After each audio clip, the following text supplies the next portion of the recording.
Hello great മീഡിയാസിലേക്ക് സ്വാഗതം. മമ്മൂട്ടിയുടെ കളങ്കാവൽ ഇന്ന് റിലീസ് ചെയ്തിരിക്കുകയാണ്. ഈ ഒരു സിനിമയിലെ മമ്മൂട്ടിയുടെ പ്രകടനം നമുക്ക് കാണുമ്പോൾ അറിയാം, അത് അത്ര ഗംഭീരം തന്നെയാണ്.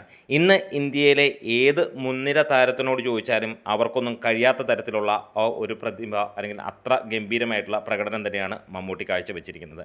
അതുകൊണ്ട് തന്നെയാണ് എടുത്തു പറയുന്നത്, വേറെ ഒന്നുമല്ല, ചങ്കുറപ്പുണ്ടെങ്കിൽ കൊടുക്കട നാഷണൽ അവാർഡ് എന്നുള്ളത് തന്നെയാണ്. ഇത് വേറെ നടനോടോ അല്ലെങ്കിൽ വേറെ ഏതെങ്കിലും ഇൻഡസ്ട്രിയിലുള്ള ഒരു നടനോടോ ഒന്നുമല്ല, ജൂറി മെമ്പേഴ്സിനോടുള്ള മലയാളിയുടെ മാത്രമല്ല, ഈ സിനിമ കണ്ടിട്ടുള്ള ഓരോ പ്രേക്ഷകൻ്റെയും ശബ്ദമാണ് നമ്മളിവിടെ ഉയർത്തുന്നത്. ചാനൽ സബ്സ്ക്രൈബ് ചെയ്യുന്ന കാര്യം ഒന്ന് പരിഗണിക്കണം. നിങ്ങളുടെ കട്ട സപ്പോർട്ട് ഉണ്ടെങ്കിൽ നമ്മൾ 70,000 സബ്സ്ക്രൈബേഴ്സിലേക്ക് എത്തും. അതെ, ഇതിന് നാഷണൽ അവാർഡ് കൊടുക്കണമെങ്കിൽ ചങ്കുറപ്പ് വേണം എന്നാണ് പറയാനുള്ളത്. കാരണം മമ്മൂട്ടി 50 വർഷത്തിനടുത്തായി അഭിനയിച്ചുകൊണ്ടിരിക്കുന്നു. പലപ്പോഴും അദ്ദേഹത്തിന് നാഷണൽ അവാർഡ് ലഭിക്കാൻ തക്ക രീതിയിലുള്ള സിനിമകൾ വന്നിട്ടുണ്ട്. ഈ വർഷമുണ്ട്, അടുത്ത വർഷത്തേക്ക് ഈ ഒരു സിനിമ വരുന്നുണ്ട്. കളങ്കാവൽ എന്നുള്ള ചിത്രമുണ്ട്. ഓൾറെഡി ഭ്രമയുഗം എന്ന ചിത്രം ഇനിയും നിൽക്കുന്നുണ്ട്.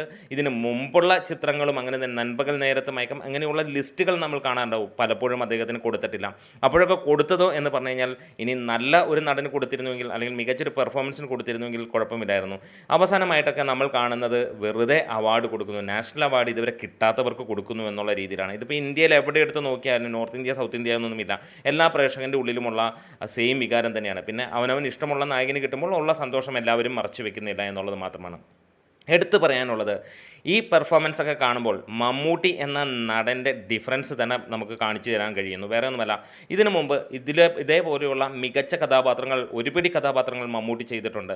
നമുക്ക് ഭ്രമയുഗത്തിലേക്ക് ചെന്ന് കഴിഞ്ഞാൽ എൻ്റർലി ഡിഫറൻ്റ് ആയിട്ടൊരു ക്യാരക്ടർ, പുഴുവിൽ ചെന്ന് കഴിഞ്ഞാൽ, നൻപകൽ നേരത്ത് മയക്കത്തിലേക്ക് ചെന്നാൽ കാതൽ, ഇങ്ങനെയുള്ള അടുത്തുള്ള വർഷങ്ങളിൽ നമുക്കിങ്ങനെ കാണാൻ കഴിയുന്നു. ഭാസ്കര പട്ടേലർ, അങ്ങനെ തുടങ്ങി മുരിക്കുംപാടത്ത് അഹമ്മദ് ഹാജി, അങ്ങനെയുള്ള ഓരോ ക്യാരക്ടേഴ്സും മമ്മൂട്ടി ചെയ്ത് വെച്ചിട്ടുണ്ട്. അതേപോലെ രാഘവനൊക്കെ. പക്ഷേ ഈ സിനിമകളിലെല്ലാം തന്നെ, അല്ലെങ്കിൽ ഈ പറഞ്ഞ മാട, അങ്ങനെയുള്ള ഏത് സിനിമ എടുത്തു നോക്കിയാലും അതിൽ നിന്നൊക്കെ ഏറെ വ്യത്യസ്തത പുലർത്തുന്ന പുതിയ മുഖവുമായി മമ്മൂട്ടി എത്തിയിരിക്കുന്നു. അതെ, ഈ പറഞ്ഞ ഓരോ സിനിമകൾക്കും വ്യത്യസ്തത ഉണ്ടായിരുന്നെങ്കിൽ പലപ്പോഴും ഓരോ പ്രേക്ഷകൻ്റെ ഉള്ളിലും ഇതുപോലെ ആയിരിക്കുമോ, ഇതിന് മുകളിലായിരിക്കുമോ എന്ന് ചോദിച്ചാൽ അതുമായിട്ട് പുലബന്ധം പോലും ഇല്ലാത്ത ലെവലുള്ള ക്യാരക്ടറുമായി മമ്മൂട്ടി എത്തിയിരിക്കുന്നു. അതും ഗംഭീരമായിട്ടുള്ള ഒരു പെർഫോമൻസ്, നാച്ചുറൽ ആക്ടിങ്, അതേപോലെ തന്നെ മെത്തേഡ് ആക്ടിങ്, അതിൻ്റെ എല്ലാ മേഖലകളിലും കടന്ന് ചെന്നിട്ടുള്ള ഒരു അഭിനയം തന്നെയാണ്. ഈ ജൂറിയിലൊക്കെ ഇരിക്കുന്നവരോട് എടുത്തു പറയാനുള്ളത്, ഒന്നെങ്കിൽ നിങ്ങൾ പറയുക ഇത് വെറുതെ കൊടുക്കുന്ന അവാർഡാണെന്ന് പറയുക, അല്ലെങ്കിൽ ചില മലയാളി പുങ്കവന്മാരൊക്കെ ഇരുന്ന് നമ്മൾ കണ്ടിട്ടുണ്ട്. അത് തന്നെ നമുക്ക് എല്ലാവർക്കും അറിയാവുന്ന പലരും അതിനകത്ത് ഇരുന്ന് നമ്മൾ കണ്ടിട്ടുണ്ട്. അതായത് പേരൻപ് പോലെയുള്ള ചിത്രത്തിന് അവാർഡ് കൊടുക്കാത്ത, അതായത് ലാഗ് അടിച്ചു എന്ന് പറഞ്ഞ് സെക്കൻഡ് ഹാഫിൽ ഒരു അവാർഡ് പടത്തിന് അവാർഡ് നേടാൻ പോയ ഒരു ചിത്രത്തിന്. അപ്പോൾ ഈ ഒരു സിനിമയൊക്കെ കാണുമ്പോൾ പീക്ക് ലെവൽ പെർഫോമൻസ് ആണ് നമുക്ക് കാണാൻ കഴിയുന്നത്.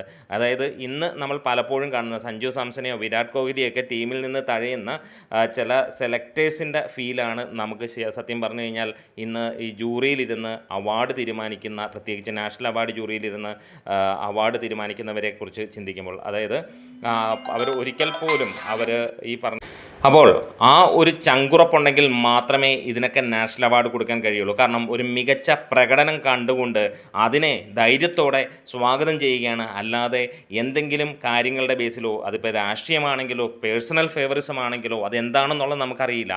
എന്താണെങ്കിലും രാഷ്ട്രീയം എന്നൊരിക്കലും ഞാൻ പറയില്ല. കാരണം പലപ്പോഴും മമ്മൂട്ടിക്ക് നാഷണൽ അവാർഡ് കിട്ടിയിട്ട് ഏകദേശം 28-30 വർഷത്തിനടുത്താകുന്നു. അപ്പോൾ പല ഗവൺമെൻറ്റുകൾ മാറി മറിഞ്ഞിട്ടും മമ്മൂട്ടിക്ക് നാഷണൽ അവാർഡ് കിട്ടിയില്ല. ഇതിനിടയിലൊക്കെ തന്നെ അദ്ദേഹത്തിന് കിട്ടാൻ അർഹമുണ്ടായിരുന്നു എന്നുള്ളത് കൊണ്ട് തന്നെയാണ്. പിന്നീട് ഇനിയും പേഴ്സണൽ ഫേവറിസമോ അല്ലെങ്കിൽ സോണൽ ഫേവറിസമോ അല്ലെങ്കിൽ ഓരോ ദേശത്തിൻ്റെ ഫേവറിസമോ ഒക്കെ കാണുമായിരിക്കാം. പക്ഷേ ചങ്കുറപ്പുണ്ടെങ്കിൽ നിങ്ങൾക്ക് ഈ സിനിമയ്ക്ക് നാഷണൽ അവാർഡ് കൊടുക്കാൻ കഴിയും. കാരണം പൂർണ്ണമായും ഇതിന് അർഹമാണ് എന്നുള്ളത് ഈ സിനിമ കണ്ടിട്ടുണ്ടെങ്കിൽ, ഇതിലെ ക്യാരക്ടർ കണ്ടിട്ടുണ്ടെങ്കിൽ നിങ്ങൾക്ക് ഉറപ്പിക്കാൻ കഴിയും.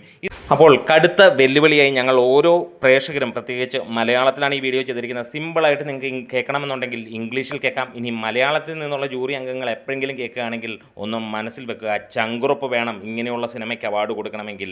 അപ്പോൾ കാത്തിരിക്കുന്നു. ഇത് നാഷണൽ അവാർഡ് സ്റ്റഫ് തന്നെയാണ്. അതിന് മുകളിൽ പീക്ക് ലെവലാണ് സംഭവം. കളങ്കാവൽ മമ്മൂട്ടി പ്രകടനം അതിഗംഭീരം എന്ന് തന്നെയാണ് പറയാനുള്ളത്. നമ്മുടെ വീഡിയോസ് ഇഷ്ടമായി സപ്പോർട്ട് ചെയ്ത് തരണം. അനുകൂലിക്കുന്നവർക്ക് തീർച്ചയായും കമൻസോട് വരാം, പ്രതികൂലിക്കുന്നവർക്കും വരാം. പക്ഷേ ഇത് നമ്മളുടെ ഓരോരുത്തരുടെയും ശബ്ദമാണ്.